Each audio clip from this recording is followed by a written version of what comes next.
Jadeveon Clowney is a Cleveland Brown. Every free agent that they have signed has, to some degree, alluded to the Super Bowl. Whether they've said it directly or not, they've alluded to the Super Bowl.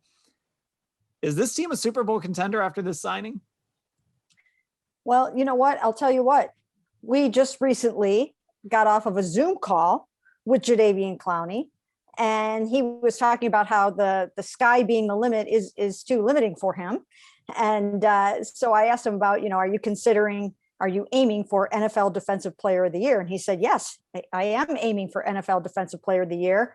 And, if nothing else, at least an All-Pro. He's coming in here with his hair on fire. He is ready to roll. And if he lives up to even half of what he's trying to do this season, he's going to help the Browns a lot. And I think when you add it all up, if they were what they were last year, which was a Final 8 football team, there's no reason why they shouldn't be able to go farther this year. I think this helps them a lot. I think everything that they've done defensively really has overhauled their defense. And I really think that they can make a lot of noise this year. I would not say that they are a Super Bowl contender because they signed Jadeveon Clowney. I would say they were a Super Bowl contender already, and then they also happened to sign Jadeveon Clowney. They're already there. So I'm just being weird. Just words. But this is I don't even think, to Mary Kay's point, I think if you get 35% of what this could be, it's worth it. And I don't know. I would be curious here. I don't actually know. I'm not being stupid. I don't know what the downside of this is, because it feels like they have the money and they spend it this 1 year and whatever. So I don't know what the downside is. And the upside, I don't think it'll hit the upside. But we know what the upside is.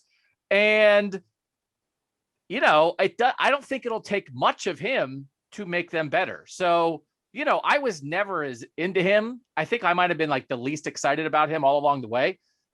I talked an awful lot about Takk McKinley. That maybe doesn't sound so great now, but why wouldn't you do this for this price for 1 year? Why wouldn't you do it? So let's go, baby.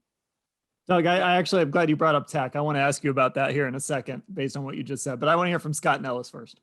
Yeah, first thing I thought of when the Browns made this official, poor Takk McKinley. He had his moment here of talking about everything he wanted to do, and now it's kind of up in the air on how he'll be used. But it's funny that if you look at what Carl Lawson signed for with the Jets and Ngakoue with the Raiders, and even Hendrickson with the Bengals, the Browns basically spent that money on edge rusher this offseason, but they got two guys out of the deal.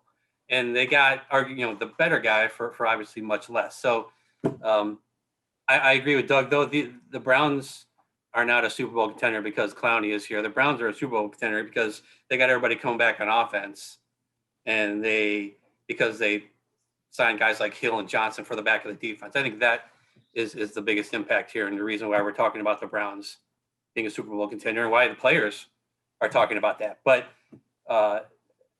I know that if the Browns don't get to the Super Bowl, it's probably going to be because somebody ran around the left edge where Clowney was manning to score the winning touchdown. He's obviously a big upgrade as an overall edge defender than what the Browns had their last couple of years. So whether he sees a huge boost and becomes a Pro Bowler again, playing with Myles Garrett, that remains to be seen. But I think he's definitely an upgrade, and it gives you more options going into the draft, and adding him with McKinley gives you more options just on the line. As usual, Scott knows what's up. If Jadeveon Clowney were on this Browns roster when Patrick Mahomes missed the final 20 minutes of that game and Chad Henne escaped around the left end and picked up nearly a first down, that play doesn't happen if Clowney's there. Clowney does love to crash inside. I just went live with my film breakdown of him, did a bunch of research on it last night, rewatched 3 of his games, 2 from 2019, 1 from this past year, and mix some highlights in there. And you see a lot of that from Clowney using his explosiveness to fake outside, cut inside, and blow a play up. Sometimes that does cost him outside contain, but the difference is he's athletic enough to make up for that. He's going to pursue a quarterback who is trying to buy time and still throw once the edge is now available.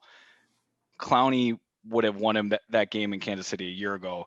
And now they have guys like John Johnson and Troy Hill to add to a secondary that can compete against Josh Allen or Patrick Mahomes, because, Mahomes probably isn't missing the final 23 minutes of any playoff games ever again. So add Clowney to what they've done to their back end, and just the immense amount of versatility they have up front, from Tack to Malik Jackson to Andrew Billings to Jordan Elliott. I mean, this is becoming a NASCAR style front that they can play the 5 guys I just listed really anywhere. Clowney dominates tackles, which people will see in my film review. Imagine what he does to guards inside, and he's capable of that. We've talked about what Miles can do inside. Malik Jackson can play both 3 tech and a 5 and a wide 9. I mean, the versatility of this front is ridiculous, and that's exactly what it takes to win playoff games. So with Clowney now, they have just a mixture of talent that really can hit you from all areas up front.